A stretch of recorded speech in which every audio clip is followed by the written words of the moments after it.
right, guys. We're very fortunate to be able to bring this to you. This is Game 3 of a losers quarterfinal match between EON, our purple Zerg player, upper right-hand corner of Derelict Watcher, versus Cube, bottom left. Both these guys, I believe, Diamond League players. I forgot to check. Cube's Masters, Eon's Diamond. There we go. Cube is Masters, Eon is Diamond. The series is tied 1-1, just showing you how close Diamond and Masters are to each other. And we're going to see some pretty cool play here. Yeah, it's unfortunate that we weren't able to get in on the first two games, because it seems like they were probably pretty close if they've gone back and forth, trading one game each for the series. So it'll be interesting to see how things shape up on Derelict Watcher here, which I would say is probably a Zerg-favored map. You know, I'm excited to see how this Zerg is going to handle, or I'm sorry, how this Protoss is going to handle a Zerg opponent. We watched earlier this afternoon, and you guys can check it back on the archives if you missed it. We saw a couple PVZs that were really exciting. Some really cool plays out of, oh man, I can't think of the guys now. Andromeda, yes. Yep. Andromeda and something for Z was the Protoss player. So that was some really cool plays. Eon stole himself a mineral and is now leaving. Good. That's every little bit helps. He's bringing that all the way back. It's probably the longest satellite mining you can do in the game. It's mining from the other person's main. Not generally recommended, but you know, every little bit helps. If it works. Yeah.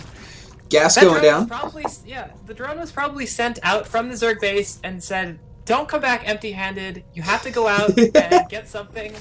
Bring it back, and they weren't happy with just scouting information, so brought the minerals back, and was able to return to the hive, return to the swarm, and reintegrate into the society. Again, the parallels between the Chinese communist country of China and the Zerg swarm are.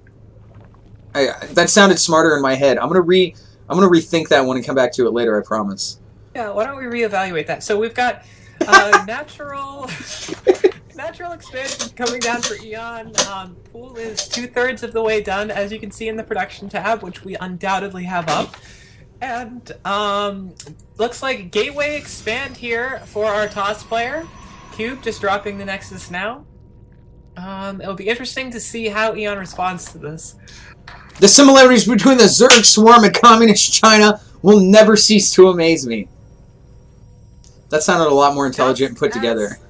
That comment would never cease to amaze me. Alright, metabolic boost starting for our Zerg player Eon. So he's going to get some lings out, 4 lings on the way, get some more scouting information, maybe do a little poking and prodding up through the Protoss base here. Second gateway going down. Meanwhile, a couple links have finally hit the map.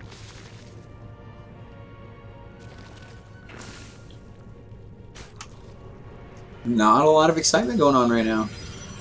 Yeah, so we're going to see 3 gateway, 1 Stargate opening for Cube, as the Stargate goes down to be the 3rd glowing blue orb in the wall at the moment. There's probably a sale at the Protoss store. If you buy 3 gateways, you get a Stargate half off. So Stargate was dropped. And a pylon coming in to finish the wall. Lots of Zerglings coming out.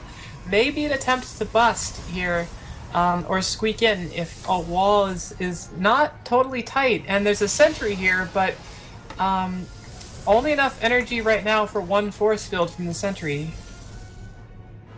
Nothing coming out of the Stargate yet. You'd expect to see a void as soon as possible. But just doesn't have the gas. There we go. Yeah. Starting for a Phoenix actually. Coming out, yeah. Be good for some scouting and overlords. He has not yet seen all of these Zerglings, which are now streaming across the map. Another sentry has been warped in. Zealot is now in place. Another Zealot is coming. I think he's going to be able to hold this off, especially if he has a photon overcharge there. Opting not for the... He's not opting for the Photon Overcharge at this point. That front Zealot is going to fall. Second Zealot's right behind it. It needs to move up into the gap fast. And it does. There we go. This is going to get cleaned up. There, but unable to take advantage of Oh no! Oh no! Oh no! Oh, I couldn't see that Zealot. That hero Zealot, man. Another Zealot coming to take its place. It needs to stay in position, and it does. Force field comes down. Beautiful hold by Cube. Oh, that gateway, though. That gateway goes so good down. Oh, no! The legs are in! Free reign in the main! This is bad news for our TOS player, but it's not the end of the world. He has got enough Zealots and some sentries to chase this around. Void Ray is now on the field, and the wall has been closed. This is the very important part of holding these. Is make sure, even if there are Zerglings in your base, that you close that wall back up. Otherwise, you're going to have a lot more Zerglings. Finally, Photon Overcharge is called down to clean this up, and things should settle out pretty soon as the blood of the Zerglings stains all over the ground. So right now we see that EON in supply is 37 to Cube's 68, so he's way behind in both tech and economy, so things are not looking good. Some more links trying to poke up. They are going to get denied by this Void Ray and the Photon Overcharge. Very good job. Hats off to Cube being able to hold off that push. That was very well done. I was scared for a bit with all those lings in, but he managed it so well. Warping in Zealots at the right spot, cornering those lings, saying, hey, this is my base. You don't belong here. Yeah, I mean, the most damage, they picked off one gateway and all of that, and maybe 2 Zealots. It's not, resources lost for the TOS player is only 600, so it's very, very little damage for the amount of economic loss that you take from not droning during all of that. I would have liked to have seen Banelings in the mix there. He had +1 lings, but a couple of good Baneling hits or missed force fields, and you can blow through pylons and parts of the wall much quicker to allow your lings less time to get eaten up on the front of the wall. So,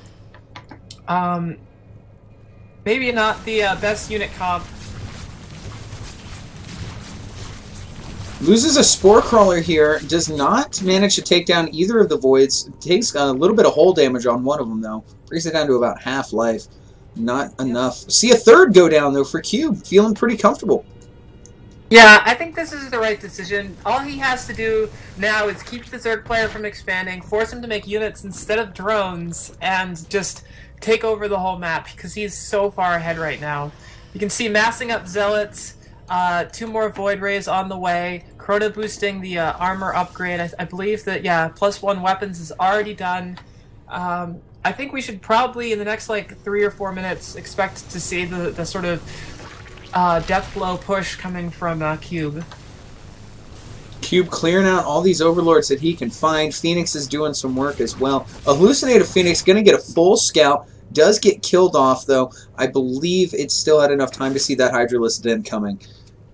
It did. Yeah, and I mean, the Hydralisk Den is just the total natural response. I don't think there's any surprise there, or any real need to have that hidden. When you see Skytoss, Hydras are the way to go. They can shoot up, obviously. Zerglings, despite their enthusiasm, cannot attack air units. So it's generally a good choice for Hydras. Queens do a good job as well, but Queens are not able to go on the offensive, really, because of their speed. Speaking of Queens on the offensive, the creep spread has been pretty mute from EON this game as well. Yeah, he's been pretty much trapped in his base, and I would say that the wall break for him was totally an all-in, and unless there's a major mistake from Cube here, I just don't see how EON can come back from this. So we got 6 Void Rays poised on the west side of EON's base. He does have some Hydralisks in position. If he keeps them there, he's going to have a better chance against all these Voids, but I don't see this going in EON's favor at all. Yeah, EON has started a hatchery down here in the bottom right to hopefully get a secret third out. However, there is a pylon right next to it that hasn't spotted the hatchery. I think that hatchery is going to be lost as soon as it finishes. Lots of Hydras, though, are definitely going to be able to hold this off. I'm glad he made those extra Hydras. I was not aware of them. I thought that lone pack was all he was going to have to defend. Very good job shooing away those Void Rays. The cube has scouted this base in the bottom right-hand corner, so as soon as that finishes, you can expect that to get taken out.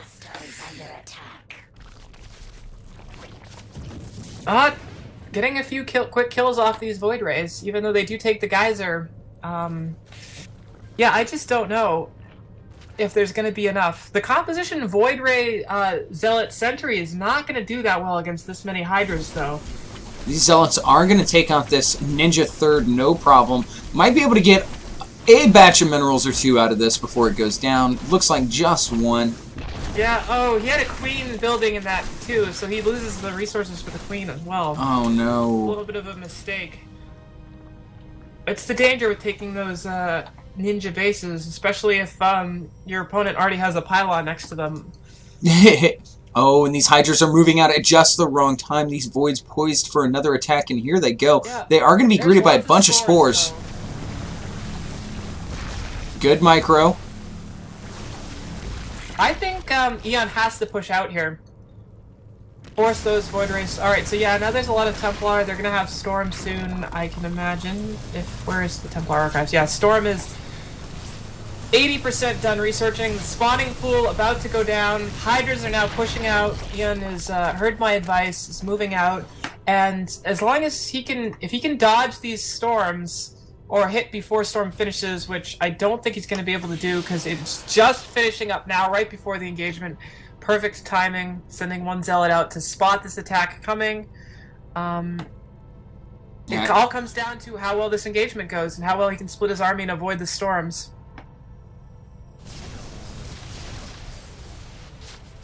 He's got those links set to follow one of the Hydralisks. They're not going to be in this engagement if he's not paying attention. Good storms. There goes the links pushing forward. Lots of Zealots to greet him. Another money storm taking out a good chunks of Hydra. Oh my god, and the storms just raid down. Only about a dozen Hydralisks left on the field, and they're going to get mopped up